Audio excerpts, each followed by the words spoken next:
Assalamualaikum warahmatullahi wabarakatuh. Alhamdulillah, alhamdulillahilladzi hadana li hadza wa ma kunna linahtadiya laula an hadana Allah. Asyhadu an la ilaha illallah wahdahu la syarika lah wa asyhadu anna sayyidana wa nabiyyana Muhammadan abduhu wa rasuluhu alladzi la nabiyya ba'da.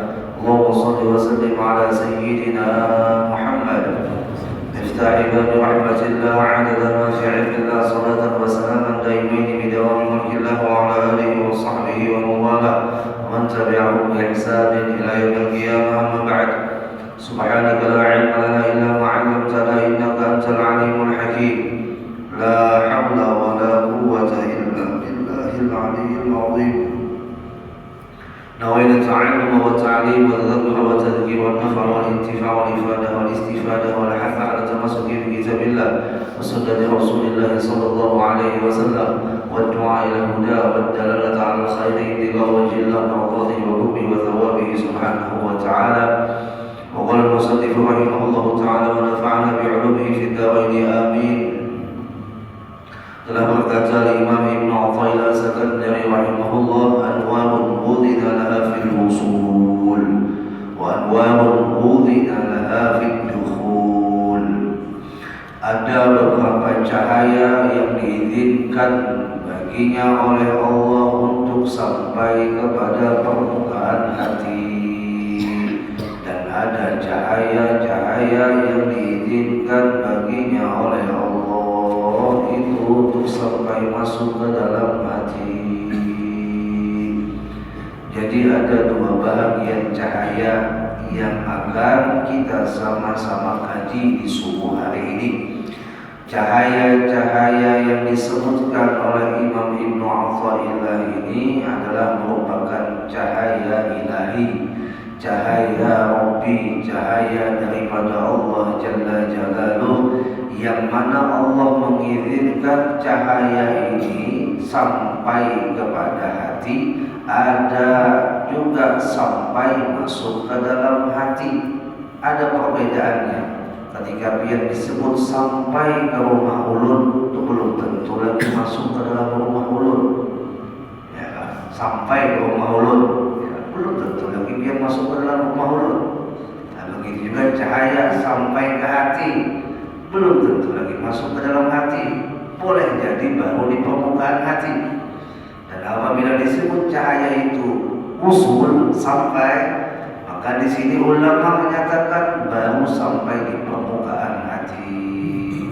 Kalaupun masuk dua, baru di teras hati, di halaman hati. Tapi apabila hati yang diizinkan masuk ke dalam hati, cahaya yang diizinkan oleh Allah masuk ke dalam hati, maka itulah cahaya yang disebut dengan ma'arif wal asrar, cahaya ma'rifat dan cahaya segala macam rahasia.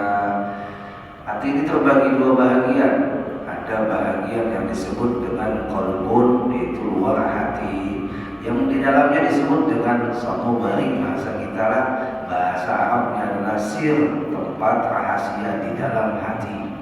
Nah, ini yang kita perlu ketahui Bapak Ibu jamaah rahimakumullah. Apabila cahaya itu sampai hanya di permukaan hati, ini orang hanya bisa merasakan daripada cahaya iman yang yazid wa yanqus, naik turun, temperaturnya masih belum stabil. Nya bisa ingat Allah, bisa lupa lawan Allah. Hari ini dia bisa taat, hari ini juga dia bisa maksiat. Ujar kita banjar aminan, masih belum istiqomah. Nah, ini cahayanya sudah ada, tapi hanya sampai di permukaan hati. Masya Allah. Nah, sedangkan orang yang ada mendapatkan cahaya yang sampai di permukaan hati, nah ini yang gelap gulita. Orang jangan ada belampu. Ya, sudah ada belampu nih, dan ada lagi imannya. Alhamdulillah. Jadi apabila cahaya itu usul sampai ke permukaan hati, dia akan merasakan kadang semangat di dalam taat, kadang menurun di dalam taat. Tergantung permukaan hatinya, laksana kaca rumah. Ambil contoh umpama ketika ulun melihat bayang-bayang Pak Haji Basumi, ulun kenal bahwasanya setiap ada bayang-bayang itu ada orangnya, dan ulun pinandu ini bayang-bayang Pak Haji Basumi. Ketika ulun sebut bayang-bayang ini, ujar ini bayang-bayang Pak Haji Basumi, berarti Pak Haji Basuminya ada. Nah itu orang yang ketika merasakan cahaya sampai di permukaan hati hanya melihat akwal ini sebagai jalan musyahadahnya kepada Allah, masih melewati media akwal, masih melewati media alam, baru dia bisa pinandu lawan yang menjadikan alam. Nah, sedangkan cahaya yang sudah masuk ke dalam hatinya kadang melihat bayang-bayang lagi, langsung melihat wujudnya. Dan melihat wujud Allah di sini bukan berbentuk seperti apa yang bisa kita gambarkan. Disebutkan orang itu bisa ma'rifat kepada Allah, atau bahasa lainnya musyahadah kepada Allah, itu adalah ketika hatinya selalu ingat kepada Allah. Ketika dia telah ingat lawan Allah, walaupun hanya sedetik, sedetik yang ingat lawan Allah itu, saat itulah antara dia dengan Allah tidak terhijab. Tapi kalau kita hitung-hitung dalam 24 jam, banyak ingat lawan Allah, banyak lalai kan? Ya, jadi 24 jam itu kita rasa-rasa banyak lalai lawan Tuhan. Banyak ada ingat lawan Tuhan, ya, banyak lupa dengan Tuhan, berarti kita banyak hijau masih lawan Tuhan. Ya, jangan bikin kisah bandar ma'rifat lah. Lawan Tuhan lupa itu masih sembahyang ingat bini, sembahyang ingat hutang masih, padahal lagi sembahyang, apalagi di luar sembahyang. Ya Allah, yang diingat ada duit 100 ya. Jemaah. Nah, ketika cahaya yang hanya sampai kepada permukaan hati, hendaknya dia memudawamahkan, mengekalkan yang namanya zikir zahir, amalannya lah. Amalannya zikir zahir, yaitu la ilaha illallah. Supaya apa? Supaya dia diizinkan dapat masuk ke dalam hati itu cahaya. Sudah sampai di muka hati. Jadi tinggal di modal makan zikrullah. Orang ini sembahyang juga 5 waktu, alhamdulillah, ya kan. Puasa Ramadan dilaksanakan, tapi ya tadi hatinya selalu ghaflah, selalu lalai dengan Tuhan. Nah, supaya ia melakukan ibadah itu ingat lawan Tuhan. Setidaknya waktu ibadah itu baru ingat lawan Tuhan. Setidaknya lah. Mensawat di saat ibadah itu masih lupa dengan Tuhan, nah berarti lalai itu menjadi amalan di dalam hatinya, yang mana cahaya itu hanya sampai pada permukaan hatinya, belum lagi masuk ke dalam hatinya.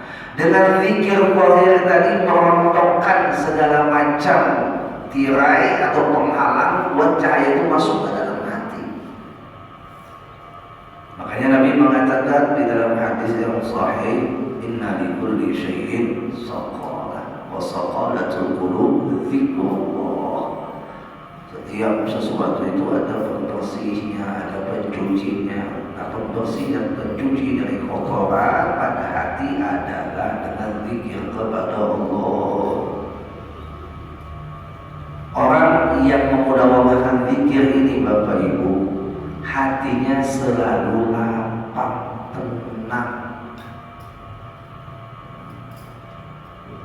Dan berapa banyak kita mendengar kisah orang yang ahlullah, orang yang ahlul zikir, itu hidupnya tidak pernah banyak pusing dengan dunia. Kenapa? Karena cahaya zikrullah itu merontokkan segala macam menghalang bagi hatinya dan masuk cahaya itu ke dalam hatinya. Innan nura idza dakhala al-qalba insyaraha as-sadr wal fasah. Itu Nabi yang katakan, sesungguhnya apabila cahaya zikrullah itu masuk ke dalam hati, maka dapat melapangkan ruang hati, melapangkan dada. Jadi yang mengolah kita itu hidup terasa sempit dan terhimpit karena hati kita sempit, bukan karena rumah kita yang sempit. Biar rumah yang sempit, tapi menghadapi yang seluas samudra, maka dia menjalaninya dan merasakan dengan rumah itu laksana istana. Biar rumah yang gonok, menghadapi yang sempit. Jadi biar rumah yang sempit, hati luas lah. Biar rumah yang sempit, hati luas, maka terasa seperti istana biar menjalaninya. Tapi kalau punya rumah laksana istana, hati sempit, tetap rasa terhimpit, rasa kada nyaman harus di dalam rumah. Kadang kita aneh melihat secara pandangan mata zahir orang yang sudah memiliki rumah kayak istana kok masih kayak cacing pangkal. Kada tenang, kok aneh. Secara mata zahir kita melihat orang yang isi istana itu kan nyaman, tapi kok masih ada orang yang punya istana besar ada betah di istananya, malah mencari tempat-tempat yang halus pada istananya. Kemana? Ke villa, lebih halus daripada istananya, ke pelosok-pelosok gunung, bahkan anehnya lagi naik ke gunung, ke bukit, bikin kemah. Kenapa jemaah? Karena Anda mencari kebahagiaan hati. Jadi bahagia itu bukan letaknya biar isi istana atau kata nih, mun hati biar lapang, nyaman, bahagia biar. فَمَنْ يُرِدِ اللَّهُ أَنْ يَهْدِيَهُ يَشْرَحْ صَدْرَهُ لِلْإِسْلَامِ. Punya Allah dalam Al-Quran. Orang yang dikehendaki oleh Allah untuk mendapatkan cahaya hidayah, itu Allah lapangkan dadanya dengan Islam. وَمَنْ يُرِدْ أَنْ يُضِلَّهُ يَجْعَلْ صَدْرَهُ ضَيِّقًا حَرَجًا كَأَنَّمَا يَصَّعَّدُ فِي السَّمَاءِ. Orang yang dikehendaki oleh Allah, orang itu sesat. Maka Allah sempitkan dadanya, Allah himpitkan dadanya, seolah-olah dia sedang mendaki langit, lampah puyuh, dan bahagia hatinya. Kadzalika yaj'alullahu rijza 'alal ladzina la yu'minun. Begitulah Allah menimpakan azab siksa kepada orang yang tidak beriman. Nah, Ibu jamaah rahimahullah, lagi-lagi perlu diingatkan khusus kepada diri ulun sendiri, mudah-mudahan kita selalu diingatkan oleh Allah. Apabila setetes tinta dijatuhkan ke dalam segelas air, maka air yang di dalam gelas itu pasti akan berubah. Namun apabila tinta diteteskan di dalam sekolam air, maka air yang di dalam kolam tidak akan ikut berubah. Kenapa? Karena tinta yang jatuh di dalam gelas itu ruangnya sempit, sedangkan tinta yang jatuh di ruang kolam renang yang di dalamnya berisi air itu ruangnya besar.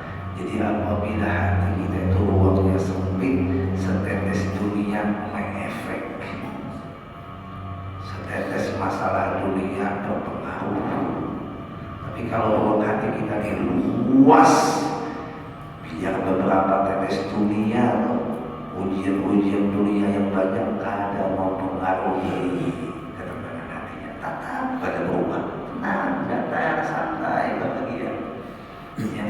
la khaufun 'alaihim wa la hum yahzanun. Mereka disebutkan di dalam Al-Quran lahumul busyra fil hayatid dunya wa fil akhirah. Bahagia hati mereka di dunia, bahagia hati mereka di akhirat. Kenapa? Karena kadang mengefek beberapa tetes, bahkan jutaan tetes dunia yang menetes di dalam hatinya yang luas.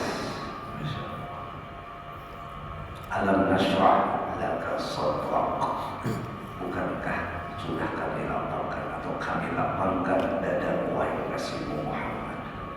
Nabi kita Muhammad bisa menjalani hidup di dunia ini dengan bahagia.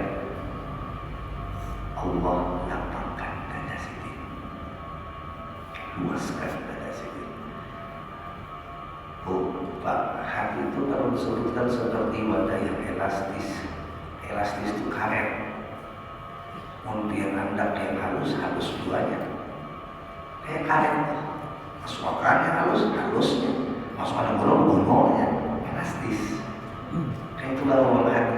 Mungkin masukan dunia yang kecil, ya kecil ruangnya. Tapi kalau masukkan akhirat, apalagi di dalam hati itu, Allahu Akbar, Allah yang maha besar ada di dalamnya. Cincin bertulisan asma Allah secara alami. Cincin yang bertulisan asma Allah tadi harganya lebih mahal daripada berlian. Binatang, ya kan, yang bertuliskan kulitnya asma Allah secara alami, bukan diolah. Maka binatang itu jadi binatang unik, binatang aneh, binatang yang masyhur dan diviralkan. Jangan binatang, jangan batu, langit bertuliskan asma Allah, geger orang. Bagaimana kalau Allah ada di dalam hatinya? Sedangkan di bebatuan aja batu jadi ikut mulia. Di benda makhluk yang zahir itu asmanya saja tertulis ikut mulia. Al-Quran yang tadinya kertas biasa, yang sama dengan kertas-kertas yang lainnya, tandanya di bawah, tapi ketika di dalamnya ada asma Allah, ada kalamnya Allah, itu Al-Quran ikut mulia. Bagaimana kalau di hati dia ada Allah? Dia pasti ikut mulia. Makanya orang yang ahlul dzikir, orang yang hatinya selalu ingat kepada Allah, itu orang kadang memikirkan kemuliaan selain Allah. Karena dia sudah mendapatkan kemuliaan yang sejatinya. Ibaratkan dia itu dapat barang yang sudah paling top, kada bakal biar mengherani barang yang di bawahnya. Kada peduli dia sudah isi mobil yang paling mahal, kan tertarik dengan mobil yang lainnya. Begitulah bila hati dia sudah ada Allah, kada bakal tertarik dengan yang lainnya. Kenapa kita bisa tertarik dengan yang lainnya? Karena Allah tidak ada di dalam hati kita. Tahdudzul bin Ni'mah dan menjadi inspirasi buat kita perkataan belum pernah melihat keadaan almarhum Abu Yan. Mungkin di antara kalian juga pernah melihat bagaimana keadaan Sidin ini. Punya bahasa Sarik, habis bahasa Sarik itu sawat aja dan kawa aja dan capat aja guling. Coba lihat. Tak bersarik di mobil, kalau ada kesalahan kan kita saring ya Allah. Habis saring tuh kita tuh jangan habis saring, dah kita menang. Pandang kepala di bantal, hendak menggulingakan diri tuh nah. Macam-macam di otak melewat. Sidin kada tanda kepala ke bantal.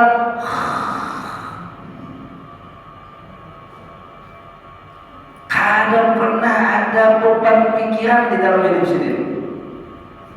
Walaupun tadi habis sakit, ya tadi lepas nyopir, tak salah pun, mamai Sidin. Dah marahkan aja, sudah marahkan. Apa julu jadi berdiam, sekali berdiam terus. Guring sudah. Hanya Imam Muhammad kalau dibaca bahasa sendiri. Guring sih nyaman pada guringnya. Ya Allah, kayak orang kena bius. Artinya kan beban pikiran. Sehebat apapun masalah di rumah ya atau di luar rumah yang menurut penglihatan kita itu adalah masalah besar. Berarti sini santai, tatap umumnya saat sedang kulit-kulit, saat sedang ibadah, kadang mengganggu aktivitas ini. Sehebat apapun masalah, bahasa kita di naudzubillah min dzalik kadang mengharapkan kebakaran pun berubah, kadang mengolah sidin yang menghalangi jalan dakwah sidin, jalan ibadah, tatap jalan sidin. Hanya datang umroh, uyuh, langsung bacaan. Kadang pikir istirahat, nyaman bagi sidin. Seorang berpikir, ingat dulu istirahatkan dulu. Padahal umur sidin sudah tua, dia hanya melihat sudah tua. Di Mekah itu biasanya mengucap lawan orang yang sepakat, anulah aku bakal laku sempurna. Kita bangunkan jam sekian. Asal bakalap jangan sampai setengah jam, 10 menit di sini bakalapnya mana sudah. Bangunakan bakalap itu segera proses. Kita ada bakalap hanyut lalu. Nah, Ibu jamaah yang berkumah, kenapa jadi sidin? Kayak itu amalan sidin yang sidin favoritkan adalah zikir. Mulai di kalayan sidin paling hobi, ibaratkan makanan Tuhan karena hobi sidin sudah zikir.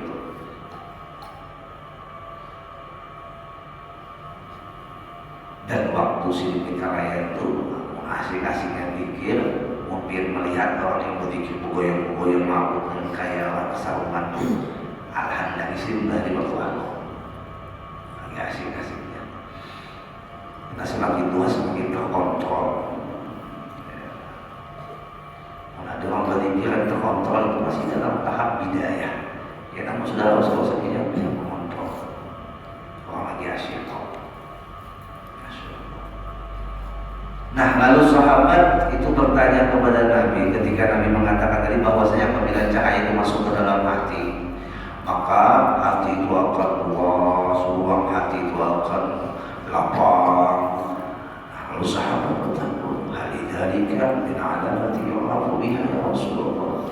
Apakah yang pian sahabat tadi ada alamatnya, tanda-tandanya yang bisa dikenali? Dan yang harus kita amalkan 3 hal. Jangan kita masalahkan. 1, tandanya adalah at-tajafi an-daril qulub. Orang yang sudah kemasukan cahaya zikrullah, lapang hatinya itu didapatkan oleh orang at-tajafi an-daril qulub, yaitu orang yang menjauhi dengan yang namanya tempat budaya. Walaupun dia berada di tempat itu, tapi hatinya tidak terpaut dengan tempat itu. Apa? Dunia. Hatinya tidak terpaut. Tandanya orang itu tidak terpaut hatinya dengan dunia. Pola pikirnya, sudut pandang hatinya selalu menuju akhirat. Walaupun dia sedang memakai dunia, walaupun dia berada di dunia, walaupun dia sedang memakan apa yang ada di dunia, tapi sudut pandangnya, pola pikirnya untuk akhirat. Ini at-tajafi an-daril qulub.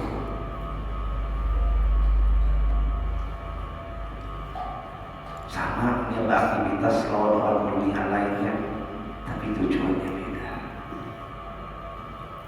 kualitasnya berbeda. Sama sidin berisi mobil harat dengan orang lain, orang dunia berisi mobil Alphard, sidin berisi mobil Alphard beda. Sidin hanya sekedar menikmati, bukan mencintai. Menikmati, mensyukuri. Dijadikan sidin mobil Alphard yang di jalan Tuhan, di jalan kebaikan.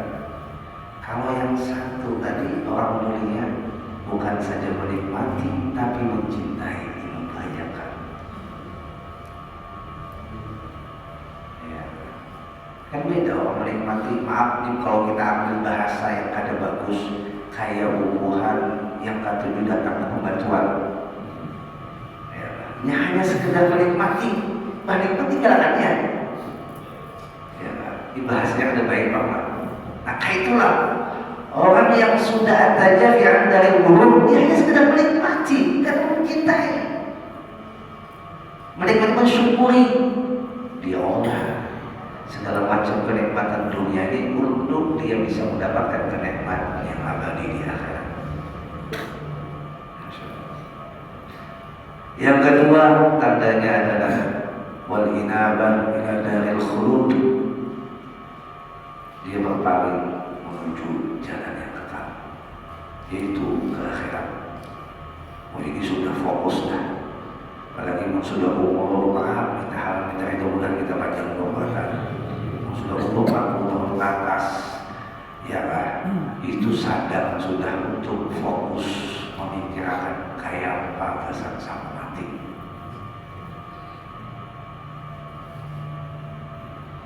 Mikirkan yang kekal. Mulai sudah mewangi memikirkan yang fana ini.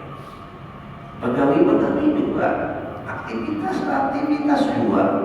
Tapi ya tadi selalu yang terbayang di dalam benak pikirannya adalah kayak apa aku mati husnul khotimah, kayak apa aku besar besar kulit, dan kayak apa aku bisa meninggalkan sesuatu yang manfaat.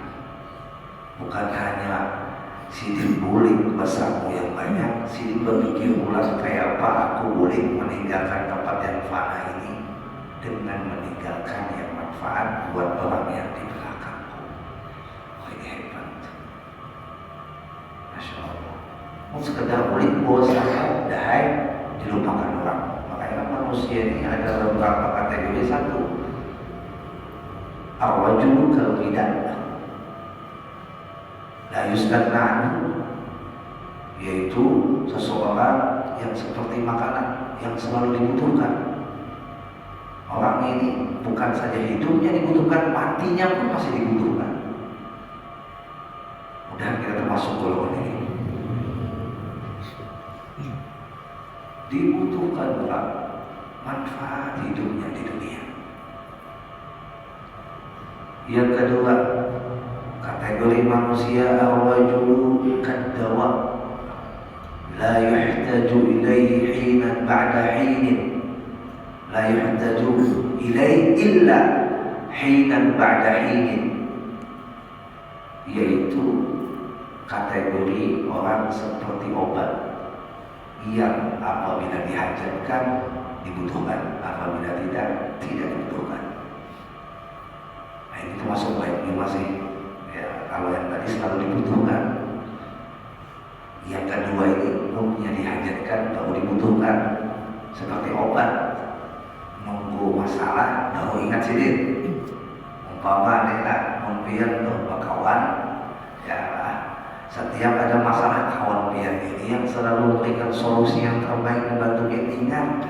Pas biar ada masalah hanya ingat sidin. Sama tuh kayak orang garing, pas lagi garing hanya ingat obat. Nah, kalau yang kedua ini ya masih selamat. Nah, bagus tadi yang pertama jawabannya.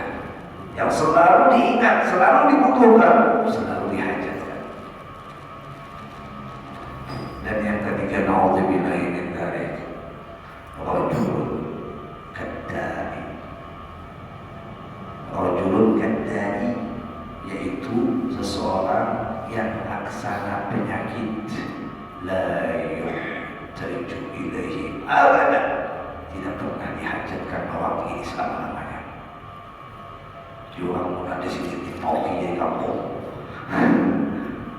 karena ada manfaatnya hidupnya. Jadi adalah kriteria manusia seperti penyakit, kadang seperti penyakit. Karena diharapkan adalah yang anak dari di sini. Jadi bagi ibu jamaah rahimahullah, jadi tanda orang itu mendapatkan cahaya daripada zikrullah dan memuaskan hatinya adalah yang kedua, wadina ila daril khulud, dia fokus kepada tempat yang kekal. Masya Allah. Apabila dia mindsetnya sudah mengurusi urusan yang kekal, maka setiap urusan-urusan yang dilakukannya akan dikekalkan, karena dia sudah memainkan kepada yang kekal. Lagi-lagi contohkan, Apabila pian mengaitkan maksiat yang kepada yang kekal, artinya pian bukan mengherati yang namanya ancaman-ancaman Allah. Sedangkan ancaman Allah itu pasti adanya. Lalu dia melakukan maksiat dengan meremehkan akhirat, karena pastinya orang yang melakukan maksiat itu secara tidak langsung dia meremehkan yang namanya ancaman Allah. Maka dia sudah mengaitkan ancaman yang kekal. Sedangkan orang yang melakukan pahala, dia ingat bahwa pahala akan didapat di akhirat. Maka apabila apapun yang dikaitkan dengan yang kekal, pasti akan ikut kekal. Lagi kasih contoh, ada uang, duit itu mudah robek, duit itu kena banyu, mudah basah, dan bahkan mudah hancur. Tapi apabila duit yang lemah tadi, yang atas yang bisa robek dan bisa terbakar, itu dimasukkan ke dalam lemari besi, dalam lemari baja, maka biar kebanjiran, biar kebakaran, duit yang di dalam lemari baja itu tidak akan ikut terbakar. Kenapa? Karena duitnya sudah menyatu atau terhubung dengan lemari baja. Begitulah yang pian itu menghubungkan mindset pian, pemikiran pian, hati pian kepada yang kekal, maka apa saja yang pian lakukan menjadi kekal abadi. Kebahagiaan yang pian dapatkan di dunia tidaklah menjadi kebahagiaan sementara, tapi menjadi kebahagiaan abadi selama-lamanya. Dan yang ketiga, orang yang mendapatkan cahaya zikrullah dan masuk ke dalam hati, itu cahaya meluaskan ruang hatinya, tandanya adalah awal isti'dad dan mauti qabla nuzulih. Wal isti'dad dan mauti qabla nuzulih. Dia mempersiapkan kematiannya sebelum datang itu kematian. Masya Allah. Mati itu pasti kan ada. Mati itu insya Allah tak pasti kan. Jadi mungkin biar ditanya, biar pastilah mati kan bisa menjawab insya Allah lagi pasti. Jadi insya Allah itu pasti mati. Sekelas Nabi Muhammad, orang yang paling dicintai Allah, juga mati. Secara lahirnya kita semuanya akan meninggalkan yang namanya alam fana ini, pindah kepada alam baqa. Pasti kita mati. Dan ketika kita melihat orang mati dimasukkan ke dalam liang lahat, pikirkan seolah-olah kita yang dimasukkan. Jangan mata orang mati itu hanya sekedar menantang, apalagi bertertawaan.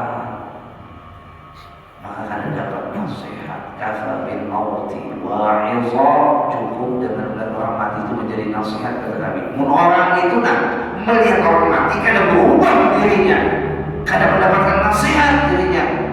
Bukan orangnya yang salah, tapi hatinya yang rusak, hatinya yang berpenyakit, kadang tersentuh dengan nasihat kematian.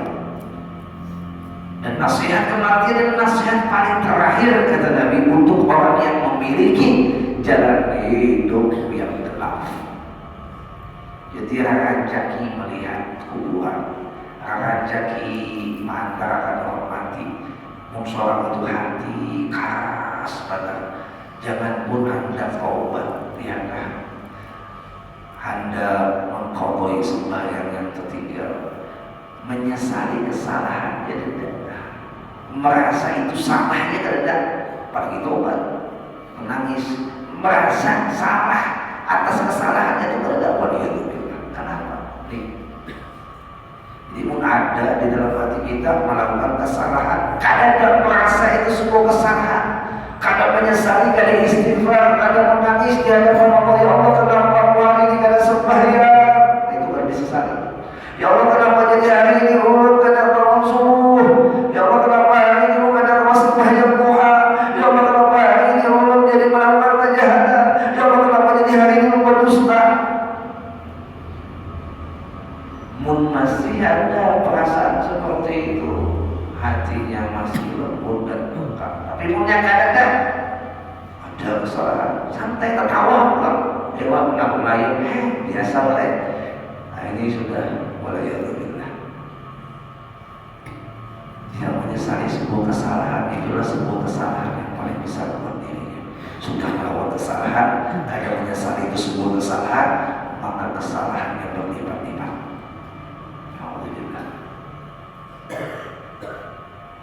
Seorang maling melakukan aksinya dengan merampok harta orang. Harta itu dibawanya rumah, dia nangis, ya Allah, sebenarnya ulun kada hendak ambil, tapi karena mencari dalam hati ini, karena ekonomi terhimpit, karena ulun butuh duit, karena ada mengerik, karena ini sebagainya. Ini masih ada harapan malingnya mau tobat.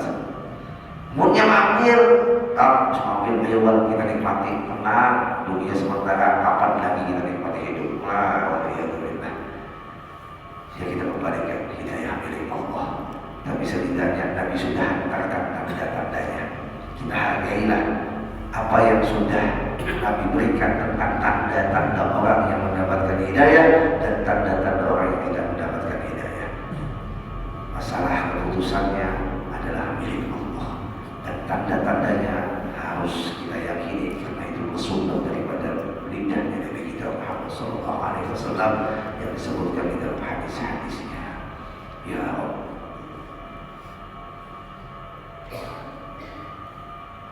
kalau nyaman-nyamannya matilah. Orang yang beriman, soleh, matinya usul khotimah, itu disebutkan dalam kitab masih merasakan sakitnya, ya kan? Artinya masih diberikan rasa sakitnya yang namanya sakaratul maut, seperti kambing dikuliti hidup-hidup. Tapi yang mengolehinya kadang merasa sakitnya itu sakaratul maut, padahal dia diberikan cara dicabut sakaratul mautnya dengan cara yang sakitnya seperti disebutkan tadi, tapi dia tidak merasakan ketika dia melihat semua apa yang dilakukannya itu kebaikannya dan surga sebagai balasannya. Kayak anak-anak tuh disuntik supaya inya jangan takutan pesuntik, dijuluk ke handphone, dilihat akan sesuatu yang indah yang inya katujui, asik tinggal di handphone dicucuk, kadang merasa sakit. Kayak itulah. Padahal yang namanya disuntik itu sakit aja, cuma karena dialihkan perhatiannya begitu loh. Orang yang beriman, yang soleh, husnul khotimah, dia dialihkan perhatiannya dengan surga sehingga tidak merasakan sakitnya sakaratul maut. Tapi kalau orang matinya husnul khotimah, alhamdulillah. Ya, 700 tombak atau pedang dihunus secara langsung ke tubuhnya. Dalam waktu itu juga kayak sakitnya 700 pedang masuk ke tubuh langsung. 700 pedang itu ditujukan dalam satu waktu yang sama. Sakit. Setelah mati, melihat keadaan jasad terkujur, seorang sudah menjadi apa namanya itu roh, artinya kita sudah berada di alam roh, melihat keadaan jasad terkujur, ada anak, ada keluarga, ada siapa, apakah kita akan mendapatkan keadaan mati yang orang yang kita tinggalkan ini menangisi kita? Kita lahir disambut dengan senyum mereka, dan ketika kita meninggal dihantarkan dengan tangisan mereka. Ketika lahir kita menangis, mereka bahagia. Ketika mati kita bahagia, mereka menangis. Ini yang kita harapkan. Jangan sampai ketika lahir kita sudah menangis, orang bahagia. Ketika kita meninggal kita menangis, orang bahagia. Alhamdulillah, sama kondisinya. Dia hapus, dia mati. Nampak situ. Alhamdulillah.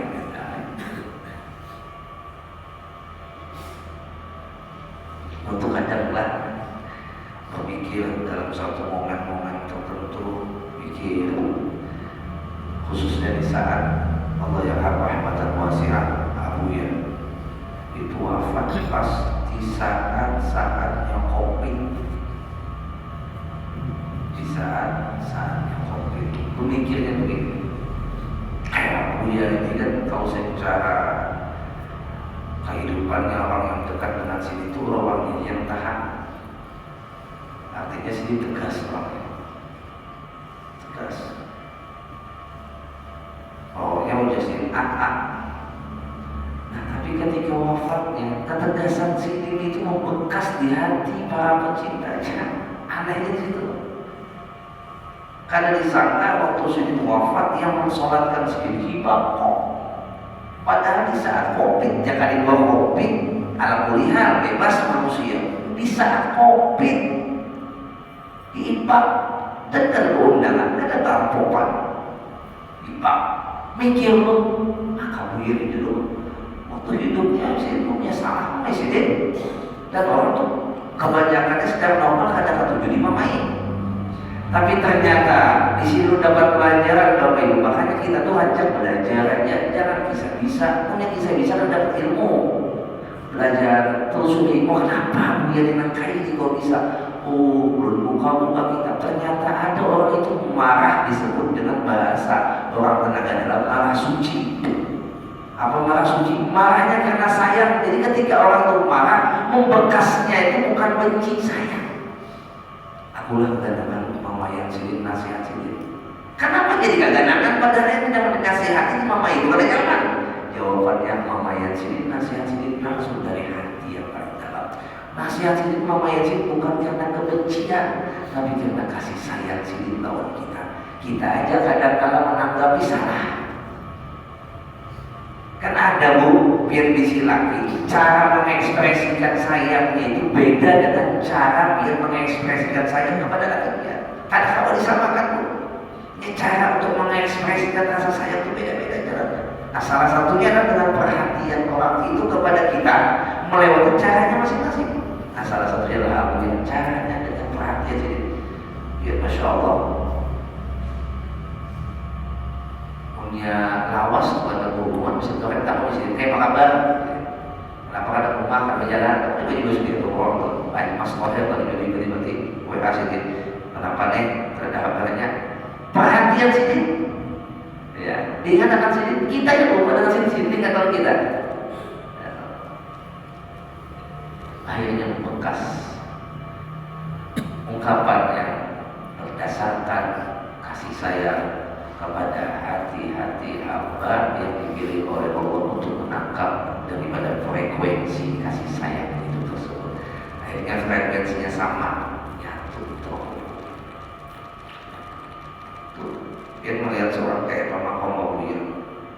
Kami kada pernah minta, kami kada pernah banyak mengeluarkan dana. Orang berapa bingung kami. Sampai waktu mikir mampu kisahnya supaya kita sama-sama mengingatkan sini dapat pahala juga kita dan sini dapat pahala mudah-mudahan. Amin. Jadi kami berpikirin, biar tuh waktu hidup kada pernah merepotkan anak sampai ke mati kada merepotkan anak. Sampai ke mati kada merepotkan anak. Maaf nih bahasanya, 1% duit pun kada keluar uang berataan berapa kami yang punya nama lu. Buya mulai hidup sampai mati dia kada pernah merepotkan anak. Ini julid mati yang ditangisi dan sidinnya bahagia.